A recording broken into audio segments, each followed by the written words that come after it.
వాక్యం చూద్దామమ్మా. ద్వితీయోపదేశకాండం 28వ అధ్యాయం. ద్వితీయోపదేశకాండము 28వ అధ్యాయము 3వ వచనం చూడండి. 3వ వచనం. నీవు పట్టణములో దీవింపబడదు, పొలములో దీవింపబడదు. ఆమేన్. చిన్న మాట ప్రార్థన చేసుకుందాం. ప్రేమగల మా కన్ను తండ్రి యేసయ్య, నీకు వందనాలు, కృతజ్ఞతాస్తుతులు మా తండ్రి. మీరు ఇచ్చిన లేఖనాన్ని బట్టి, లేఖన భాగాన్ని బట్టి నీ కృతజ్ఞతాస్తుతులు. ఈ లేఖనాన్ని ప్రభువా మీరు విరవండి.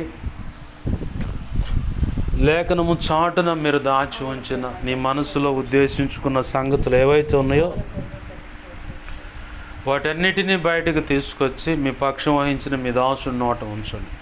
మీ దాసుడి నోటిని మీ నోటి బోరగా మార్చి నీ బలమైన వాక్శక్తినిచ్చి మీ దాసుని మీ సిలువ చాటును మరుగుపరిచి మీ దాసుని ముఖాంతుల నుంచి మీరు కనబడుతూ మీరే నాతో మాతో అందరితో నీ మాటల కోసం ఆశపడి ఎదురు చూస్తున్న దుప్పి నీటి వాగుల కోసం ఎదురు చూసినట్లుగా, వెతుకులాడినట్లుగా, దేవా నీ కొరకు నా ప్రాణం తృష్ణగొనుచున్నది అన్నట్లుగా నీ మాటల కోసం దేవా ఆతురతగా ఎదురు చూస్తున్న బిడ్డలు ఎంతమంది ఉన్నారు. దేవుడు ఈ వాక్యం ద్వారా, ఈ దైవజనుడి ద్వారా నాతో ఏం మాట్లాడతాడని నేను నేర్చుకునేది ఏముంది, నేను బలపడటానికి ఏముంది, నాకు కావలసిన మాటలు ఏముంది అని అయా ఎదురు చూస్తున్న ప్రతి ఒక్కరితో, నీ సంకల్పంలో నిర్ణయింపబడ్డ ప్రతి ఒక్కరితో కూడా దేవా నీవే సూటిగా తేటగా స్పష్టంగా మీరు మాట్లాడు. మా అందరికీ వినగలిగిన చెవును, గ్రహించగల మనసును, లోబడు హృదయాన్ని, వాక్యానుగుణంగా జీవించే కృపను, హృదయ సున్నతిని, దిద్దుబాటు మనసును, నేర్చుకునే శుభగుణ లక్షణమును, నిత్యత్వము చేరు పర్యాంతం వరకు నిత్యం నీ పాద సన్నిధిలో శిష్యరికము చేసే భాగ్యము అనుగ్రహించి శిష్యులైన సేవకగణముగా తీర్చిదిద్ది భూదిగాంతుల వరకు వెళ్ళి సర్వసంపూర్ణ సత్య సంబంధమైన నీ సేవ, నువ్వు ఇచ్చిన ఈ దర్శన సంబంధమైన సేవ చేసి అందరినీ సంపూర్ణులుగా చేసి మేమును సంపూర్ణ సిద్ధి పొంది క్రీస్తు న్యాయపీఠని ధైర్యముగా మేమంతా ఎదుర్కొని ఆనాడు నువ్వు నిర్ణయించిన బడా మంచి దాసుడా, మంచి దాసురాలా అనే మెప్పు, ఘనత, మహిమ, బహుమతులు అందుకొని నిత్యత్వంలో ప్రవేశించి వధువులో నువ్వు నిర్ణయించిన ఉన్నత స్థానంలో నిలిచి యుగ యుగాలు నిత్య రాజ్య పరిపాలన చేసి నేను మయంపరుచుకునే ధన్యత కలుగునట్లుగా నీ కృపచేత మేము నిలకడగా ఉండి నీ సిలువ నీడలో విశ్రాంతి పొంది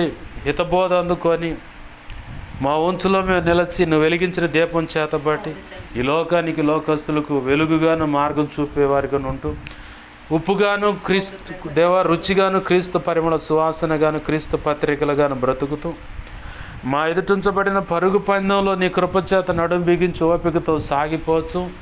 గురి అయిన నీవిచ్చిన దర్శనము నిన్ను గురిగా పెట్టుకొని, నువ్వు ఇచ్చిన దర్శనాన్ని కూడా గురిగా పెట్టుకొని నువ్వు నిర్ణయించిన పని అవచ్చు సమర్థవంతంగా ఏది వదిలిపెట్టకుండా సమస్తాన్ని సంపూర్ణంగా నెరవేర్చి క్రీస్తు న్యాయపీఠాన్ని ఎదుర్కొనేలాగా ఆనాడు నువ్వు నిర్ణయించిన ఆ మెప్పు, ఘనత, మహిమ, బహుమతులు అందుకొని నిత్యత్వంలో ప్రవేశించి వధువులో నువ్వు నిర్ణయించిన ఉన్నత స్థానంలో నిలిచి యుగ యుగాలు నీతో కలిసి నిత్యరాజ్య పరిపాలన చేసి నేను మహింపరుచుకునే భాగ్యం కలుగునట్లుగా మాకు బోధించండి, మమ్మల్ని బలపరచండి. మా చేయి పట్టుకొని నీ ఆలోచన, నీ మాట చొప్పు, నీ ఆత్మచేతనే మమ్మల్ని నడిపించండి ప్రభువా. దేవా నీ ఉపదేశాన్ని అడ్డగించాలని ప్రయత్నం చేస్తున్న దుష్టుడు, వాడి దూతలు, చీకటి అంధకార శక్తులు లేదా ఈ ప్రాంతాన్ని పట్టి విరిపిస్తున్నది ఏమైనా ఉన్నా, పూజలు అందుకుని ఏమైనా అడ్డుపడుతున్నా వాటన్నిటి విషయంలో వాటి ప్రభు నీ మహాపునరుద్ధాన శక్తులు యేసునామములో బంధిస్తున్నాం, లయపరుస్తున్నాం. దేవా ఇదిగో తండ్రి విసిరి నిత్య నరకానికి విసిరి కొడుతున్నాం. అక్కడే వాటి ప్రభు ఇప్పుడే యేసునాం లయమైపోను కాక. అయ్యా నా చుట్టూరు, మా చుట్టూరు, మేమున్న ఈ గృహం చుట్టూరు, ఈ కాలనీ, గ్రామం, పట్టణం సమస్తం చుట్టూరు, ఈ ప్రార్థనలు ఏకవిస్తున్న వారందరి చుట్టూరు, గృహాల చుట్టూ సమస్తం చుట్టూరు, ప్రాంతం సమస్తం చుట్టూ నీ సిలువ రక్తపు కంచె, రక్షణ కంచెను, అగ్ని కంచెను చుట్టూ కంచెలు, నీ దేవదూతలు అగ్నివంటి రథములు సాయం సమం చుట్టూ కావలి కొంచెం. అయ్యా ఇదిగో తండ్రి దేవా నీ చేతి నీడ దాచిపెట్టి నీ మహిమేగా ఇక్కడ ఆవరింపచ్చాయి. దేవా నీవే అగ్నిపుర కంచెగా చుట్టూ నిలవండి ప్రభు. నీకు అనుదృష్టి ముఖాన్ని తేజమని వెలుగు సన్నిధి కాంతి మాపై ప్రకాశింపచ్చు. సర్వోన్నతుని శక్తి నన్ను మమ్మల్ని కమ్మును గాక.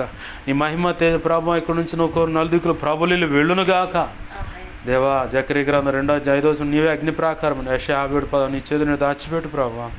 నువ్వు మాతో ఉండు ప్రభా, నీకు స్తోత్రాలే. ఈ ఇంటిని సినాయి పర్వతంగా మార్చు. స్తుతి సింహాసనాసనుడు మాతో మీరు ఉండండి ప్రభు, మాకు బోధించండి అయ్యా. నీ పక్షం వహించిన నేను బలహీనుడు, ఎంత బలహీనుడు నీకు బాగా తెలుసు. నీ మీద ఆనుకున్న నీ కృప మీద ఆధారపడ్డ నా సమస్త అవిధేయతలు, అతిక్రమ దోషాలు, పాప దోషాలు, ఆజ్ఞాతిక్రమలు ఒప్పుకుంటూ నాలో నువ్వు కోరుకున్న పరిశుద్ధత అనుగ్రహించమని బతిమలాడుతున్నాను అయ్యా. పరిశుద్ధ శిలువ రక్తం నన్ను కడిగి పవిత్రపరచు, శుద్ధ జలంతో కడిగి పవిత్రపరచు. ఆనంద తైలాభిషేకం నన్ను ఎత్తి ఇంకనూ గొప్పగా ఉంచు. పరిశుద్ధ ఆత్మగిలి నన్ను పుట్టమే శుద్ధ సువర్ణంగా నన్ను మార్చి పరలో శుద్ధ సువర్ణ తైలం ఇంకనూ గొప్పగా నా మీద ఉంచు. మత్తయి 10:1-7-8-20 నీ కృప నాకు తెచ్చు. ఇర్మియా 1:9, 10, 18-19 నీ కృప నాకు తెచ్చు. యెషయా 57:16 నీ కృప నాకు తెచ్చు. హెస్కేల్ 2:1-2 నీ కృప మాకు అందరికీ తెచ్చు. అపోస్తుల కార్యం 4:27-37 నీ కృప నాకు తెచ్చు. సమస్త విషయాలు చూడు నడిపించును మాత్రం మహిమ పొందమని అయా. లేఖనం ద్వారా ఇదిగో దేవా మాతో మీరు మాట్లాడమని బతిమలాడుతూ నీవు ఇచ్చిన లేఖనాన్ని బట్టి కృతజ్ఞతాస్తుతులు చెల్లించి నీ నామాన్ని గొప్ప చేసుకుంటూ నీ నామాన్ని మహింపరచుకుని మమ్మల్ని చేతులకు అప్పచెప్పుకున్నాం మా తండ్రి. Amen amen. ప్రభునందు సమకూడిన మీ అందరికీ ప్రభు అయిన యేసుక్రీస్తు వారి పేరిట నా హృదయపూర్వకమైన వందనాలు. ప్రభునందు సమకూడిన ప్రభునందు ప్రియమైన దేవుని వారలారా గమనించండి. చదువుకున్న లేఖన భాగంలో ఏముంది అది అక్కడ మాట, నీవు పట్టణంలో దీవించబడదు, పొలములో కూడా దీవించబడదు.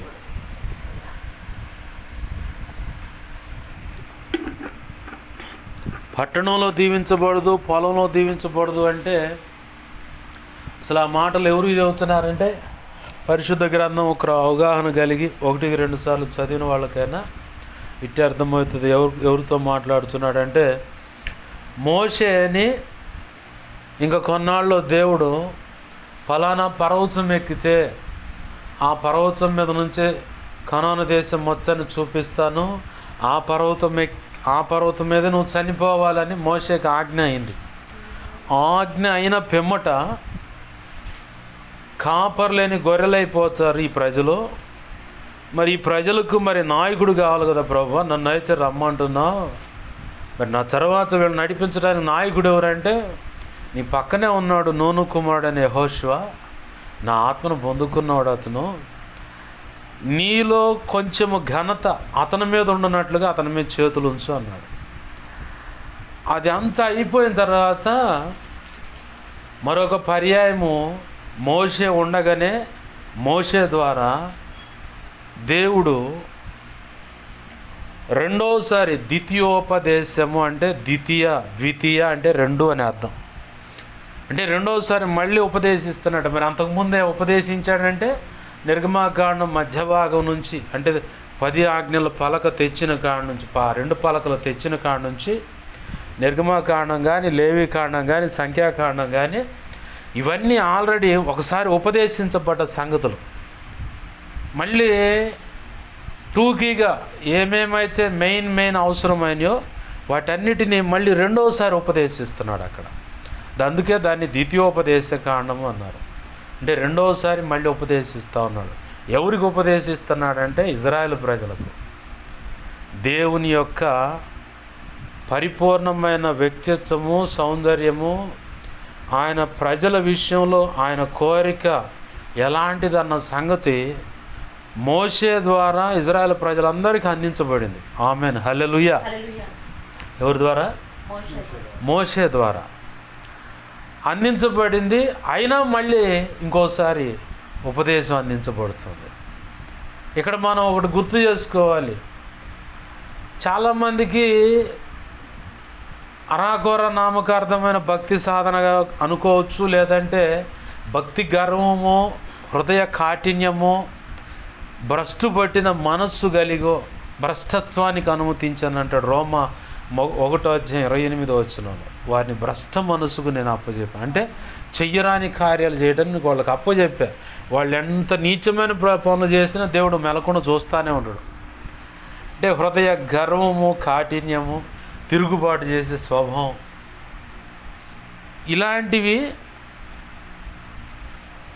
ఇలాంటివి కలిగిన వాళ్ళు ఏం చేస్తారంటే ఇంకా కొన్ని లక్షణాలు కూడా ఉన్నాయి. వాళ్ళు మేము కరెక్ట్ అనుకునేవాళ్ళు, కానీ దైవజనుడు నోటి నుంచి ఉపదేశం రెండో మారు నీకు మళ్ళీ అదే సంగతి వినపడుతుందంటే నువ్వు రెడ్ అలర్ట్లో ఉన్నావని అర్థం. అంటే ఆ పని నువ్వు త్వరితముగా చేయాలి అని. ఉపదేశం ద్వారా అయినా కళలో కూడా ఏదైనా ఒక విషయాన్ని రెండుసార్లు చూపించాడంటే ఖచ్చితంగా దాన్ని చెయ్యాలి అని అర్థం. చాలా జాగ్రత్తగా ఉండాలి.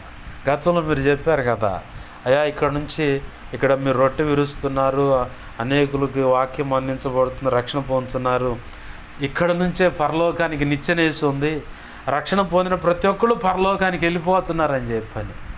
అంటే ఆ రొట్టె విరుచు కార్యక్రమం అనేది ఇక్కడ జరిగించమని 1-2 సార్లు ప్రభు చెబుతున్న ఆజ్ఞ. ఇక అయితే దాన్ని మనం ఆలస్యం చేస్తే దానికి మనం ఉత్తరవాదులమే, దేవుడేం కాదు. అప్పుడు కోపగించుకుంటాడు అన్నమాట. కీర్తన పుస్తకంలో ఒక మాట ఉంది, దేవుడు ఒక్కసారి పలకంగానే నాకు 2 సార్లు వినపడదు అంటాడు.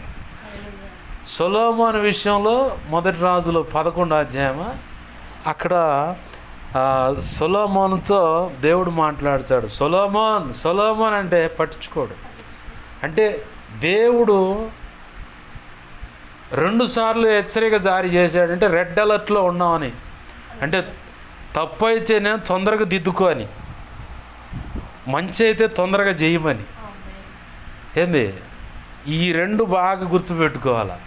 దేవుడు నాతో గతంలో కూడా మాట్లాడినప్పుడు, నువ్వు ఏకాంతంగా వచ్చి నా సన్నిధిలో కూర్చొని నేను మాట్లాడాలా నీతో అన్నాడు. లక్ష్య పెట్టేవాడిని కాదు. ఉన్నది ఉన్నట్టు వాస్తవంగా దేవుని ఎదుటే మీ ఎదుటే ఒప్పుకోవాల్సిందే. బడాయి చెప్పుకుంటే చూసేలేరా నీ మోహం అంటాడు యేసయ్య. ఏంది ఒకసారి చెప్పాడు, సైలెంట్ అయ్యా. నాకు ఖాళీగా ఉంటే ప్రయాణంలో అయినా ఎక్కడన్నా కొద్దిగా ప్రార్థనలో కానీ ప్రార్థన చేసిన తర్వాత కానీ వాక్యం చదివినప్పుడు కొంచెం విశ్రాంతిగా ఉండాలనుకున్నప్పుడు వెంబడే సెల్లో శుభవార్త టీవీ, ఆరాధన టీవీ, లేదంటే నన్ను అభిషేకించినటువంటి దైవజనుడు ఒఫీరే గారి వాక్యాలు ఇవి వింటా. షాలేమనే తక్కువ నేను విన్నాను, ప్రారంభంలో ఆయన ఎక్కువ విన్నాను. ఇక తర్వాత ఆ దైవజనుడు నాకు ఒక మాదిరిగా పెట్టాడు. తర్వాత సంస్కరణ పనికి మరి ఈయన దగ్గర దొరుకుతాయి అంటే ఈయన దగ్గర తక్కువ దొరుకుతాయి.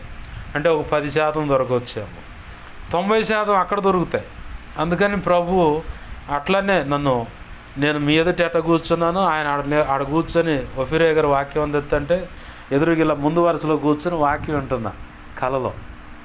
అప్పుడు నాకు అర్థమైంది, ఈయన దగ్గర నేను శిష్యరికం చేయాలి, అదే ఆ సంగతి అని చెప్పని అప్పుడు అర్థం. ఇంకా ఆ తర్వాత ఆ వాక్యాలు వింటూ మొదలుపెట్టాను.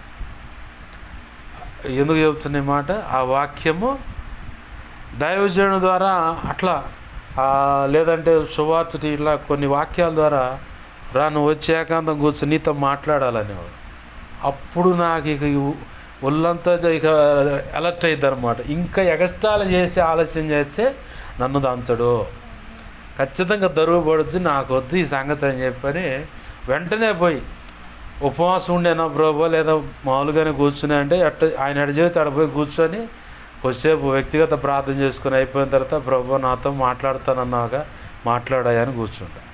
అలా చెప్పిన సంగతులు ఈరోజు నెరవేర్చబడుతున్నాయి. ఆమేన్, హల్లెలూయా. ఏమే దేవుడు మనతో చెప్తూ ఉంటాడు. ఒక్కసారి ద్వితీయోపదేశం అంటే తప్పుందనుకో దిద్దుకోబ్బాయి అని చెప్పని పలు రకాల కోణాల్లో ఉపదేశం నీ చెవిని పడుతూ ఉంటుంది. తప్పు ఉంటే దిద్దుకో అని. మంచి అయితే దాన్ని చేయకుండా నువ్వు ఆలస్యం చేస్తున్నట్లయితే తొందరగా చేయి అని చెప్పండి. ప్రార్థనలు ఏకాంతంగా ఆయన నీతో మాట్లాడాలంటే రమ్మంటాడు, లేదు వెళ్ళి పలానా వ్యక్తితో సమాధాన పడమంటాడు. ఆలస్యం చేస్తే మనమే నష్టపోతాం, కానీ దేవుడికే నష్టం ఉండదు. ఇంకొకటి, మంచి చేయమన్నా కాడ మాత్రం దేవుడు బాగా బాధపడతాడు ఆలస్యం చేస్తే. ఇక్కడ ఇశ్రాయేలు ప్రజలకి 2వ మారు చెప్తా ఉన్నాడు. 2వ మారు చెప్తా ఆ 28వ అధ్యాయం కాడకు రాగానే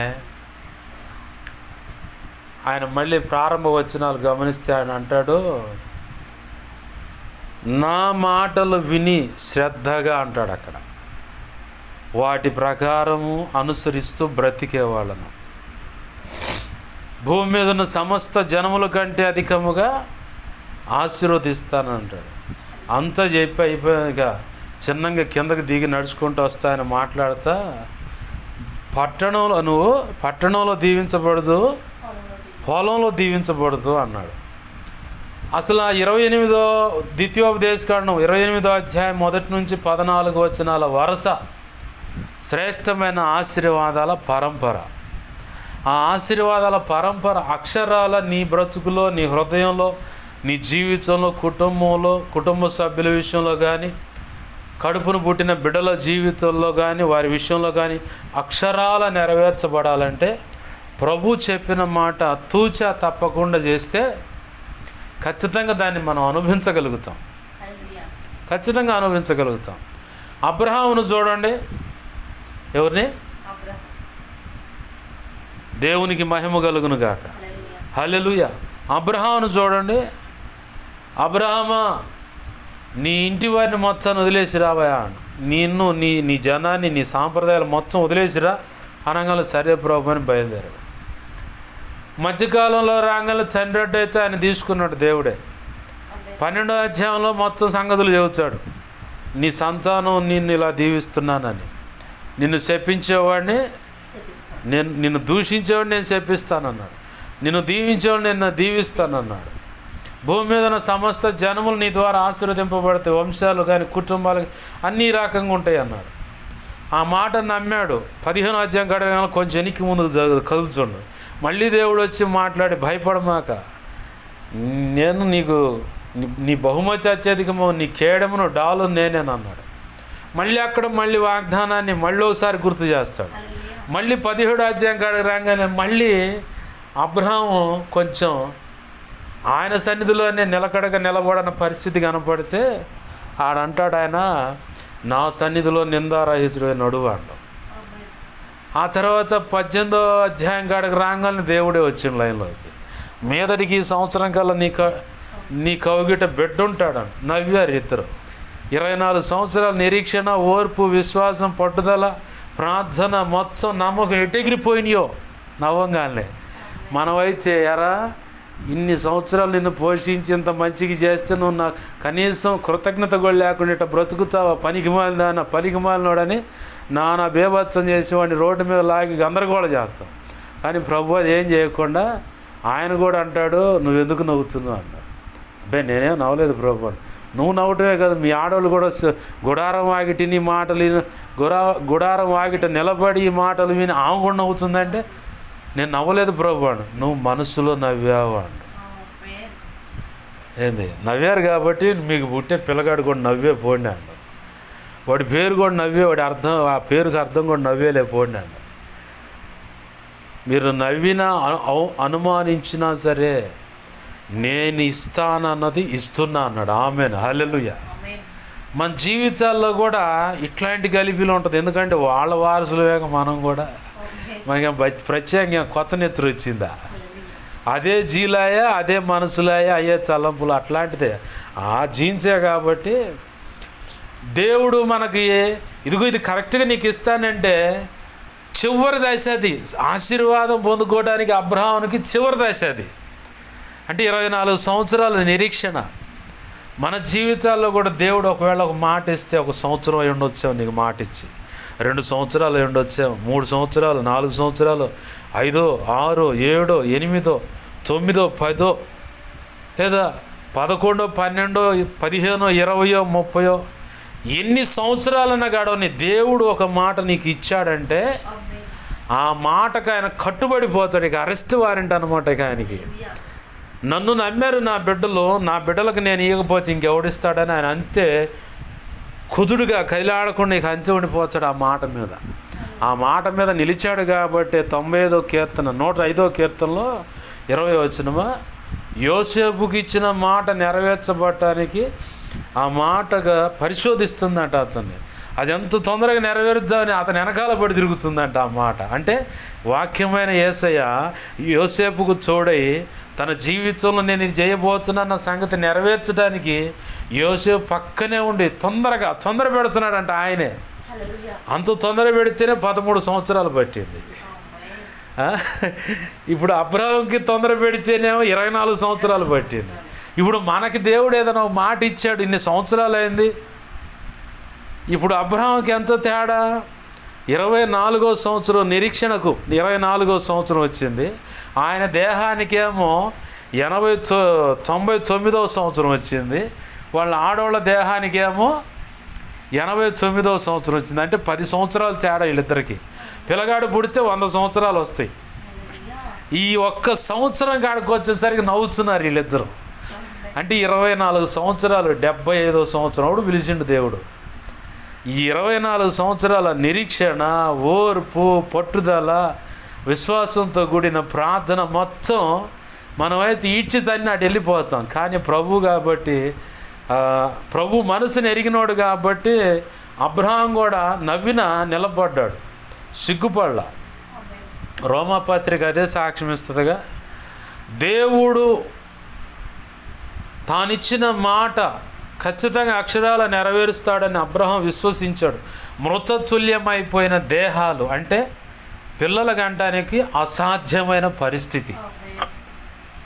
మనకు ఒకవేళ మన జీవితాల్లో ఎవరికైనా, నా ఈ మాటలు వింటున్న ఎవరికైనా సరే, ఆడపిల్లలకైనా లేదా ఒక ఆడకూతురు, ఒక యవనస్తురాలు పెళ్ళి కాని పిల్లకైనా, పెళ్ళైన పిల్లలైనా, ఈ పిల్లలు పుట్టరిక నీకున్న రోగాన్ని బట్టి, నీకున్న సమస్యలను బట్టి నీకు పొరపాటును కూడా పిల్లలు పుట్టరు అని సర్టిఫికేట్ వాడు చేస్తే దాన్ని తిరగబెట్టాలి మనం. ఏపో నువ్వు చెప్పేది ఏంది, నా యేసయ్య నన్ను కొనుక్కున్నాడు, నేను ఆయన సొత్తుని, ఆయన నాకు పరిపూర్ణమైన ఆరోగ్యం ఇచ్చాడు, పరిపూర్ణమైన ఆరోగ్యం కలిగిన పిల్లలని నాకు ఇచ్చాడని విశ్వాసంతో ఆడ మాట్లాడాలి. ఆ విశ్వాసమే కలిగి దేవుని పాదాలు పట్టుకొని ప్రార్థనలో పెనుగులాడాలి. ఖచ్చితంగా ఆ డాక్టర్లు ఇచ్చిన రిపోర్ట్లు, సర్టిఫికేట్లు కాస్త మొత్తం నార్మల్ రిపోర్ట్లే. చివరికి అబ్రహాము చెప్పిన మాట ప్రకారంగా మనం కూడా మాట్లాడగలం. వారి దేహాలను చూసుకుంటే మృతతుల్యమైపోయిన అసాధ్యమైన పరిస్థితి అది. కానీ దేవుడు ఉన్నదాన్ని లేనట్టుగాను, లేనిది ఉన్నట్టుగాను చేయగల సమర్థుడై ఉన్నాడని విశ్వసించి, వారు విశ్వసించిన ఆ విశ్వాసాన్ని బట్టే ఇస్సాకు అనే నవ్వు అనే ఆశీర్వాదాన్ని వారు పొందుకోగలిగారు. ఒకవేళ నా ఈ మాటలు వింటున్న వాళ్ళు కుటుంబంలో భర్త మాట వినని పరిస్థితి, కోర్టు సమస్యల, పోలీస్ స్టేషన్ సమస్యల, తొందరపడి చేసిన పొరపాటును బట్టి బిగుచుకున్నటువంటి కోర్టు సమస్య, లేదంటే పోలీస్ స్టేషన్ సమస్య, ఇక ఏదైనా లేదంటే ఇక ఆస్తులు గొడవల, భార్యాభర్తల దాంపత్య జీవితంలో గొడవల, లేదంటే మాట వినని పిల్లలు కూడా మాట వినని కూడా తిరుగుబాటుగా ఎలా పడితే అలా బ్రతుకుతూ ఉంటారు. ఒకళ్ళైతే కొడుకు, అయ్యా నా కొడుకు మాట వినట్లేదయ్యా అని చెప్పని వాడు ససేమిర ఇంట్లోకి రావట్లేదు, ఇంట్లో తినట్లేదు, అంతా వాళ్ళ ఫ్రెండ్స్ దగ్గర చుట్టాలు ఇళ్ళ కాడ ఉంటా ఉన్నాడు, అసలు ఏం అలీం కావట్లేదు అనొచ్చు. ఆడపిల్లలకు వచ్చేసరికి అయ్యా నా పిల్లలు ఇట్లా ప్రేమ అని చెప్పని ఆ స్నేహితులు ఈ స్నేహితులు అని పురుషుల దగ్గర స్నేహితులే ముచ్చట్లయ్యా, లేదంటే స్త్రీల దగ్గరే స్నేహితురాలని వాళ్ళతో ముచ్చట్లు పెట్టి చెడుగా బ్రతుకుతున్నారు.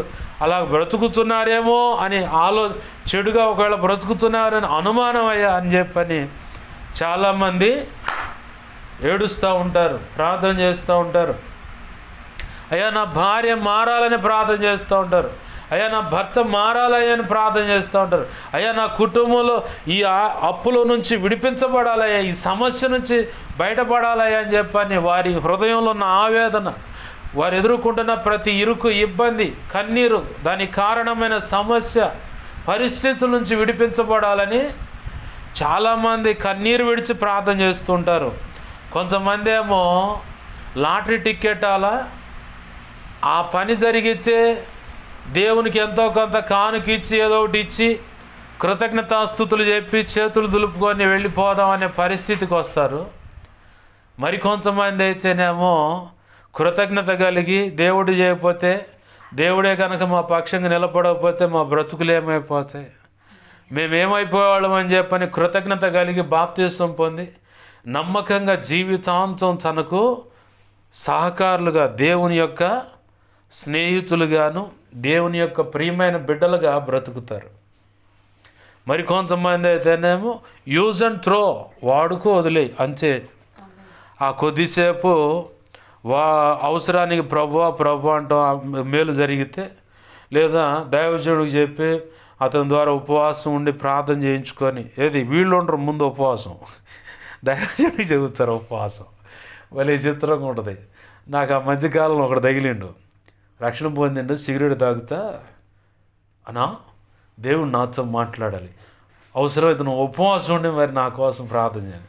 అవునులే, మరి నువ్వు గాలికి తిరుగుతా, నీ ఇష్టమైన నువ్వు బ్రతుకుతా, నేను ఉపవాసం ఉండి ప్రార్థన చేయాలేరా అనుకున్నా మనసులో. ఏదన్నా నమ్మకంగా బ్రతుకుతా, సమస్య పరిష్కారం కావాలని ప్రార్థన చేయమంటే పర్లా. వాడు సిగరెట్ గుఫ్ఫు అని లాగుతా, నాతో దేవుడు అయ్యా దేవుడు మాట్లాడాలంటే ఇలా ఉండాలి, నీ హృదయం ఇలా ఉంచుకోవాలి, ఇది పరిస్థితి అంటే. అట్ట కాదు, నువ్వు ఉపవాసం ఉన్నాడు. వాడి సంగతి ఎట్ట చేయాలనుకున్నా నేను. కొంతమంది ఇట్ట దైవజనుడికి పెడతారు ఉపవాస ప్రార్థన, వాళ్ళు ఉండరు. సమస్య వాళ్ళదా నాదే కాదు. బాగుంటుంది అసలు, భలే చిత్రంగా ఉంటుంది వాళ్ళ వ్యవహారం చూస్తే. సమస్య ఏదైనా సరే, ఇక్కడ అబ్రహాము బిడ్డలు నేను కనలేను, మేమంతా పండు వృద్ధాప్యానికి వచ్చామనుకున్నారు భార్య భర్తలిద్దరు. కానీ భార్య యొక్క విశ్వాసం అక్కడ పరిగణించలేదు, కానీ భర్త యొక్క విశ్వాసాన్ని పరిగణించాడు దేవుడు. ఆమేన్, హల్లెలూయా. పరిగణించటం అంటే దాన్ని లెక్కలోకి తీసుకొని లిఖితపూర్వకంగా మనకు అర్థమయ్యేలాగా రాసి ఇవ్వటం. ఆమేన్, హల్లెలూయా. ఏమే అబ్రహాము యొక్క విశ్వాసాన్ని బట్టి భార్య ఆశీర్వదింపబడింది. అబ్రహాము యొక్క భక్తిని బట్టే భార్య కూడా భక్తిలోకి వచ్చింది. అబ్రహాము యొక్క భక్తిని బట్టే పనివాళ్ళు భక్తిలోకి వచ్చారు. ఈ భార్య భర్తల యొక్క భక్తిని బట్టే కడుపును పుట్టిన బిడ్డ కూడా భక్తిపరుడయ్యాడు. ఆమేన్, హల్లెలూయా. ఇక మనం ఎలా పడితే అలా బ్రతికితే మన బిడ్డలు కూడా ఇక అట్నే కనపడతారు మన ముందు. తొందరపడి ఎవరైనా అరే నువ్వు దౌర్భాగ్యుడు వాడు దౌర్భాగ్యుడు వచ్చుడు, ఇక రెండోది కాడు. మన నోట ఆశీర్వచనం ఉండాలని దేవుడు చెప్పాడు. థామస్ అదేదో పేరుంది, ఈ బలువు కనిపెట్టిన ఆయన పేరు. చదువుకునే రోజులంట స్కూలుకి పంపించి ఆయనకున్న వింతైన ప్రశ్నల దెబ్బకి టీచర్లకు మైండ్ పోయి ఒక లెటర్ రాసి వాళ్ళ అమ్మకి ఇమ్మని పంపించారంట. ఆ లెటర్ మీ అమ్మకి ఈర నువ్వు చదవమాకని. చదివి ఆ తల్లి ఏడుస్తుందంట కళ్ళనీళ్ళ పెట్టుకు. ఎందుకనమ్మా, ఎందుకు ఏడుస్తున్నావమ్మా, ఏం చెప్పారమ్మా, ఏందమ్మా అంటే, నీ అంత తెలియగలవాడికి వాళ్ళు చదువు చెప్పలేరంటయ్యా, వేరే స్కూల్లో చదివించుకోమన్నారు. అవునా, అది నమ్మాడు ఆయన. అట్లానే చివరికి తెలియగలవాడు అయ్యాడు. 99 సార్లు ఫెయిల్ అయ్యాడు ఆ బల్బును కనిపెట్టడంలో ఆయన. అయినా కానీ పట్టు మాత్రం విడిచిపెట్టల. 100వసారి కూడా నేను ప్రయత్నం చేయాలని 100వసారి ప్రయత్నం చేస్తే 99వసారి సక్సెస్ అయింది. అరే దీన్ని దేశపోయి పలానా చోట బెటరని సహకారికి ఇచ్చోడు బగలు కొట్టిండు. ఎట్లుంటుంది మనకైతే? వాడిని వంగబెట్టి, ఆడపిల్లైన మగపిల్లగాడైనా వంగబెట్టి 4 సావుబాది కానీ అప్పుడు ప్రశాంతంగా ఉంటుంది మన కోపం. ఏంది కానీ ఈయన మాత్రం ఏమనకుండా సరే అయితే అయిందిలే అని చెప్పి మళ్ళీ ప్రయత్నం చేస్తే 100వసారి సక్సెస్ అయ్యాడు. ఇవాళ దేశం కాదు ప్రపంచం వెలుగుతుంది ఆయన్ని బట్టి. దేవునికి మహిమ కలుగునుగా. హల్లెలూయా.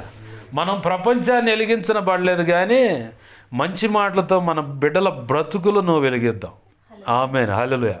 వాళ్ళని మంచిగా ఆశీర్వదిద్దాం. నువ్వు అట్టయిపోతావు ఇట్టయిపోతావు అంటే వాడు అట్నే అయిపోతాడు, ఆమె అట్నే అయిపోతుంది. చివరికి నువ్వు మాత్రం ఓ పక్కన హట్టయి కూర్చొని ఏడవలసి వస్తుంది.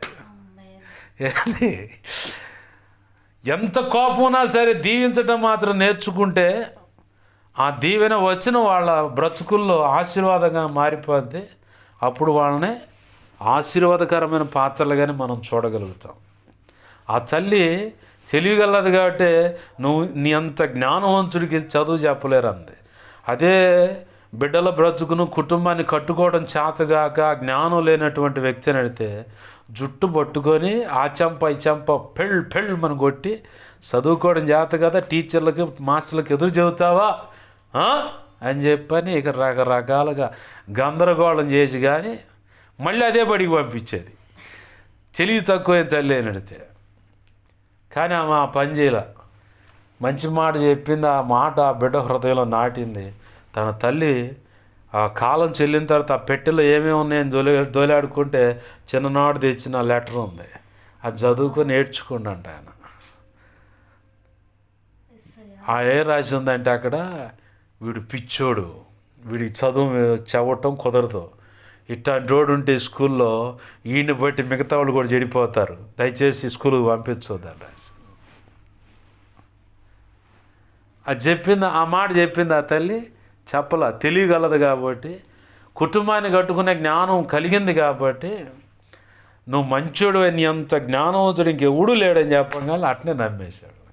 మనం కూడా బిడ్డల విషయంలో అయినా, భర్త విషయంలో అయినా, భార్య విషయంలో అయినా, తల్లి తండ్రి కానీ, అత్త మామల విషయం, తోడబుట్టిన వాడి కడుపును పుట్టిన పిల్లల విషయంలో అయినా, లేదు సంఘంలో ఉన్నటువంటి వ్యక్తుల విషయంలో అయినా ఆశీర్వచనం పలకాలే తప్ప, ప్రభు అన్నాడు మీ మాట ఉప్పు వేసినట్టు రుచిగానే ఉండాలి. ఒకరినొకరు దీవించుకోండి, ఒకరినొకరు హెచ్చించుకోండి. ఏంది కీడుకు ప్రతి కీడు కానీ దోషణకు ప్రతి దోషణ కానీ మీరు చేయొద్దు అన్నాడు. అక్కడ ప్రభునందు ప్రియమైన దేవుని మీద గమనించండి. ఇక్కడ అబ్రహాము విశ్వాసము చూసి, అబ్రహాం భక్తిని బట్టి భార్య, తర్వాత పనివాళ్ళు, తర్వాత కడుపును పుట్టిన బిడ్డ భక్తి సాధనలోకి వచ్చారు, దీవించబడ్డారు. కారణం దేవుడు పిలిచిన పిలుపు ప్రకారం అడుగులు వేశాడు. అడుగులు వేసిన అక్కడ చివరి దశ ఇంకొక అడుగులో, అంటే ఇంకొక సంవత్సరంలో, నెక్స్ట్ సంవత్సరంలో ఈ ఆశీర్వాదం పొందుతారు. కానీ ఇక్కడ నవ్వుతున్నారు. దేవుడు వచ్చి మాట్లాడంగానే, ఊరుకో ప్రభా, భలే జోక్ చేస్తావే నువ్వు, ఊరుకో ప్రభా అంటున్నారు. అబ్రహాం నాకు అసాధ్యమైంది ఏమైనా ఉందా అన్న. నేను సర్వశక్తి గల దేవుడిని కదా, సర్వశక్తి గల దేవుడినైనా నాకు అసాధ్యమైంది ఏమైనా ఉందా అబ్రహాం అంటే, లేదు ప్రభు. మరి ఎందుకు నవ్వుతున్నారు మీరిద్దరైనా? సిగ్గుతో తలదించుకొని నిలబడితే ప్రభు వాళ్ళని ఓర్చుకున్నాడు. ఈరోజు మనలో కూడా నమ్మని స్థితిలో మనం ఒకవేళ ఉన్నట్టయితే, ఏమో నెక్స్ట్ ఇయరే దేవుడు నీకు నిర్ణయించిన ఆశీర్వాదం ఇవ్వచ్చుగా. ఈ సంవత్సరంలో ఇంకా కావాల్సిన ప్రార్థన అంతా జరిగించి నెక్స్ట్ ఇయర్ 2026లో ఈ జనవరి మాసంలో కల్లా నీకు దేవుడు నిర్ణయించిన ఆశీర్వాదం ఇవ్వచ్చుగా. ఏమో అదే నిర్ణయ కాలమేమో అనుకోవచ్చుగా. నీకు పలానా వ్యక్తి విషయంలో సహాయం అందిస్తాను, పలానా వ్యక్తి మార్పు అంటే నెక్స్ట్ ఇయరే కావచ్చేమో, నీ బిడ్డల జీవితంలో గొప్ప అద్భుతం అంటే నెక్స్ట్ ఇయరే కావచ్చేమో, ఏది నీ బ్రతుకులో గొప్ప విప్లవాత్మక ఆశీర్వాదం నెక్స్ట్ ఇయరే కావచ్చేమో. ఎందుకంటే ఈ సంవత్సరం ఆశీర్వాదం పలుకుతున్నాడంటే వచ్చే సంవత్సరం కల్లా కార్యం జరగాలి కదా. 24 సంవత్సరాల నిరీక్షణలో 25వ సంవత్సరం పరిపూర్ణంగా కాగానే అబ్రహాం శారమ్మ కౌగిట బిడ్డ ఉన్నాడు. అలాగని ఇప్పుడు మనం లెక్కేసుకుందాం. ఇప్పుడు దేవుడు చెబుతున్న మాట మనతో కూడా, ఒకవేళ వివాహం విషయంలో దేవుడు ఇన్ని సంవత్సరాల నిరీక్షణ ప్రార్థన చేయించాడు, నెక్స్ట్ ఇయర్లో మీ ఇద్దరు వివాహం జరగవచ్చుగా. లేదు నెక్స్ట్ ఇయర్లో నీ భార్య మారొచ్చుగా, నీ బిడ్డలకు కుటుంబంతో సమేతంగా దేవుని సన్నిధిలో ఉండొచ్చుగా. ఏమే లేదు దేవుడు నీకు ఒక వ్యక్తి విషయంలో పలానా మార్పు అన్నది, ఆ రక్షణ అనేది నెక్స్ట్ ఇయర్ రక్షణ పొందొచ్చుగా. లేదు రియల్ ఎస్టేట్ వ్యాపారం నెక్స్ట్ ఇయర్ ఇంకొక పదను గొప్ప ఆశీర్వాదంగా నెక్స్ట్ ఇయర్ కల్లా ఆశీర్వాదం చూడొచ్చుగా. ఈ ఎండింగ్ కల్లా నెక్స్ట్ జనవరి మాసం కల్లా రియల్ ఎస్టేట్ వ్యాపారంలో ఆశీర్వాదం చూడొచ్చుగా. లేదు చిల్లర కొట్టు వ్యాపారంలో ఆశీర్వాదం చూడొచ్చుగా. లేదంటే రెక్కల కష్టార్జితాల ఆశీర్వాదం చూడొచ్చుగా. లేదంటే ఇప్పుడు ఇల్లు లేదు, వచ్చే సంవత్సరం ఇల్లు కట్టుకుంటాగా. లేదు ఇప్పుడు మందిరం లేదు, నీకు పరిచయలో వృద్ధి లేదు, ఈ ఇయర్ ఎండింగ్ కల్లా మందిరం ఇవ్వచ్చు, సంఘం కట్టబడవచ్చు, ఇంకా వృద్ధి పొందవచ్చు, విస్తారమైన ఆత్మను సంపాదించవచ్చు. ప్రభు ఈ సంవత్సరము 31 ఫస్ట్ నైట్ వాచ్నైట్ సర్వీస్ లేదు నాకు. ఇంట్లోనే కూర్చున్న 11:30 దాకా అంతే ఉన్నా. తలస్నానం చేసి ఈ అరగంట సేపు అయిన దేవుని సన్నిధిలో ప్రార్థన చేసుకొని సమాధానం పడదా అని చెప్పని కూర్చున్న ఇంట్లోనే తలుపులు వేసుకొని. ఇంటి ఎదురు మందిరం వాళ్ళు వచ్చి తెల్లారి భోజనానికి చేస్తే మా అమ్మకి ఈ రాత్రి భోజనానికి రమ్మంటే అర్థమైంది. నాకు డౌట్ కొట్టింది, ఏదైతే అదేందిలే, రమ్మన్నారు కదా, నువ్వు ఆ మందిరం కాడకు పోయి కూర్చో, నేను ఇంట్లో కూర్చుంటా అని చెప్పని ఇంకా ఆమెను అడగ పంపించి ఇంట్లో కూర్చున్నా. లైవ్లో ఫీరయ్య గారి వాక్యం స్టార్ట్ అయింది. అది వింటా ఉన్నా, మధ్యలో వచ్చి ఎప్పుడో వింటా ఉన్నాను. ఎయిర్ ఎంటర్ అయింది. ఎంటర్ కాగానే ప్రభు నాతో మాట్లాడుతూ ఉన్నాడు. ఇక దేవుడు చెప్పిన మాటలన్నీ వింటా ఉన్నాను. విన్నప్పుడు దేవుడు చెప్పిన మాట ఏంటంటే, వచ్చే ఈ ఇయర్ ఎండింగ్ కల్లా, అంటే December 31 ఫస్ట్ వాచ్నైట్ సర్వీసు నేను నీకు ఇచ్చిన మందిరంలో జరుగుతాడు. దేవునికి మహిమ కలుగును. హల్లెలూయా. ఏంది ఇంకో మాట కూడా చెప్పాడు, నీ వాళ్ళని ఎవరిని కూడా నువ్వు పోగొట్టుకోవాడు. వాళ్ళ ఎవరికన్నా ఏదన్నా అయిద్దేమో నువ్వు భయపడుతున్నావేమో, ఎవరికి ఏం కాదు, ఎవరిని పోగొట్టుకోవాలి. దేవునికి మహిమ కలుగును గాక. హల్లెలూయా. ఎప్పుడైతే ఆ విషయాలు దేవుడు నాతో చెప్పగానే ఇప్పుడు నేను నమ్మాలా వదిలేయాలా? ప్రభు ఇచ్చిన మాట అన్నమాట. ఇప్పుడు నాకైతే ఈ విషయాలు చెప్పాడు. చాలా సంగతులు, ఇంకా కొన్ని సంగతులు చెప్పబడి ఉన్నాయి. గతంలో తండ్రి పరిచయ విషయంలో చెప్పిన ప్రవచనాలు ఉన్నాయి. ఇట్లా అది ఇయర్ ఎండింగ్లో, అంటే న్యూ ఇయర్ ఎంట్రన్స్లో చెప్పిన మాటలు అవి. ప్రభు చిత్తంలో అవి తెలుసుకోవడానికి ప్రభు కృపనిచ్చాడు. ఇక్కడ ఈ మాటలు ఎందుకు నేను పరిచయం చేయడానికి ప్రభు కృపనిస్తూ ఉన్నాడంటే, నీకు ఏదైనా ఒక మాట ఇచ్చాడంటే, ఇక్కడ అబ్రహాంకి 75వ సంవత్సరం ఆయన వయసు వచ్చినప్పుడు దేవుడు ఒక మాట ఇచ్చాడు, నీ సంతానం ఎట్టుంటుంది, ఇసుక రేణులాగా భూమి మీద, నిత్యత్వ సంబంధమైన సంతానమేమో ఆకాశ నక్షత్రాల్లాగా. 2 రకాల ఆశీర్వాదాలు చెప్పాడు అక్కడ. ఈ 2 రకాల ఆశీర్వాదాలు అక్షరాల తను అనుభవించడానికి రాబోతున్న సంవత్సరమే ఈ 24వ సంవత్సరం. అంటే తన విశ్వాస యాత్ర 24 సంవత్సరాలు. ఇక నెక్స్ట్ 25వ సంవత్సరంలోకి అడుగు పెడుతున్నాడు. 25వ సంవత్సరంలోకి అడుగు పెడుతున్నాడంటే ఆశీర్వాదాల పరంపర. ఇప్పుడు అక్షరాల దేవుడు చెప్పిన మాట నెరవేరే సంవత్సరం అది. కానీ దేవుడు వచ్చి మాట్లాడుతుంటే అబ్రహాం నవ్వుతున్నాడు. మన జీవితాల్లో కూడా ఇదే సందర్భాలు కనపడితే ఇంకా ఎన్ని సంవత్సరాలు, ఏంది పిచ్చే, లేకపోతే కొద్దిగా ఇది ఉండాలా. మన మనసు మనతో మాట్లాడుతున్నది. నీ పిచ్చి కాకపోతే 10 ఏళ్ళు అవుతుంది, 3 ఏళ్ళు అవుతుంది, 5 ఏళ్ళు అవుతుంది, 2 సంవత్సరాల నుంచి ప్రార్థన చేస్తున్నావు, సంవత్సరం నుంచి ప్రార్థన చేస్తున్నావు, 15 ఏళ్ళు అవుతుంది పిల్లలు లేక, 10 సంవత్సరాలు, 7 సంవత్సరాలు, 3 సంవత్సరాలు పెళ్ళై పిల్లలు లేక. అరే దేవుడు మాట ఎత్తుడంట, పిల్లలంట, అది ఇదంట. ఏంది ఇది పిచ్చి కాకపోతే? కొంచెమన్నా లోకం చూడు, అది ఎట్టుంది, ఎంత బాగుందో అని చెప్పని మన మనసే, మన హృదయం మన మీద చతుర్లాడటం అనేది కనపడుతుంది. ఏంది అయితే వాటి మీద మనం లక్ష్య పెట్టామంటే మాత్రం దేవుడు నిర్ణయించిన ఆశీర్వాదాన్ని నేల మీద పోసిన పన్నీర్ అయిపోద్ది. దేవుడు అంటున్న మాట ఏంటంటే, అబ్రహామా నెక్స్ట్ వచ్చే ఈ సంవత్సరం 2026 సంవత్సరం ఈ జనవరి మాసం కల్లా దేవుడు నిర్ణయించిన ఆశీర్వాదాన్ని అక్షరాల నువ్వు చూస్తావు. అది నీతో చెబుతున్న మాట. అబ్రహాంతోనేమో వచ్చే సంవత్సరం కల్లా నీ కౌగిట బిడ్డ ఉంటాడని. గర్భఫలం లేని వాళ్ళతో ఒకవేళ ఈ మాటలు వినే మాట అయితే వాళ్ళకు కూడా ఇదే మాట. వచ్చే సంవత్సరం కల్లా కౌగిట బిడ్డ ఉంటాడు. పరిష్కరింపబడిన సమస్యల వల్ల కాదు, ఇది నా వల్ల కాదు, దేవుడు కూడా చేయలేడండి. ఈ సమస్య నుంచి బయటపడేయటం, పరిష్కరించలేడు అనుకునేటువంటి పరిస్థితి అయినా సరే, ఒకవేళ వాళ్ళ పితృ పారంపర్యాచారం ప్రకారం విగ్రహారాధన సంబంధికులైనా లేదా ముస్లిం జనాంగం అని ఎవరైనా సరే ఒకవేళ ఇలాంటి పరిస్థితిలో ఉంటే ఉండొచ్చాము, చెప్పలేము. అలాంటి వాళ్ళతో దేవుడు మాట్లాడుతున్నాం. దేవుడు కూడా చెయ్యలేడండి అనేటువంటి పరిస్థితి యేసయ్య చెబుతున్న మాట నమ్మితే మోకాళ్ళే ప్రార్థన చేయి, ఉపవాసం ఉండేన ప్రార్థన చేయి. వచ్చే 2026 సంవత్సరం కల్లా అక్షరాల దేవుడు నిర్ణయించిన ఆశీర్వాదం నువ్వు కనులారా చూస్తావు. దాన్ని అనుభవించి తృప్తిగా ఆయన స్తోత్రం చెల్లిస్తావు. ఆమేన్, హల్లెలూయా. ఎలా సాధ్యపడుతుందంటే ఇది అబ్రహాము జీవితంలో అది అక్షరాలు అది నెరవేర్చబడటానికి, అబ్రహాము పట్టణంలో అయినా పొలంలో అయినా దీవించబడటానికి. పట్టణము పొలం అనేది భౌతికంగా ఉంది, అలాగనే ఆధ్యాత్మిక అర్థంలో కూడా ఉంది.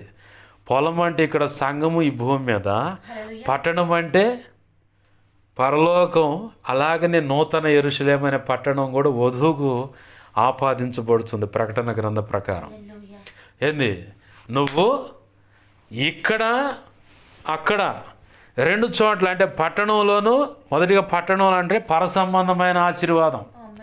నీకు మొదటిగా దేవుడు స్వతంత్రించి పెట్టేది నీ చేత కష్టపడేలా చేసి, నిన్ను కష్టపడేలాగా చేసి, ఆ కష్టార్జితం నుంచి వచ్చే మొట్టమొదటి జీతం ఏదైనా ఉందంటే నిత్యత్వానికి సంబంధించింది.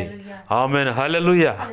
ఆ నిత్యత్వానికి సంబంధించింది కాబట్టి నీ హృదయానికి సున్నత జరుగుద్ది, నీ హృదయం మార్పిడి జరుగుద్ది. మొదటిగా హృదయం లోపల కట్టబడవలసిన రీతిగా కట్టబడాలి ముందు.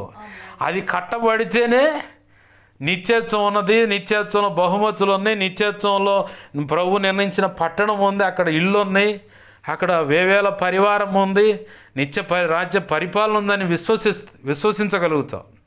ఈ హృదయం అనేది కానీ కట్టబడలేదనుకో, ఈ పూటకు జాలే కానీ రేపు పొద్దుడికి రాజేవుడో రంగడేవుడో ఉంటాం బాస్ అని చెప్పని వెళ్ళిపోతారు. ఏంది, యేసయ్య మొదటిగా హృదయాన్ని కట్టి ఆ తర్వాత నిత్యత్వంలో ఆశీర్వాదాన్ని ఇస్తాడు.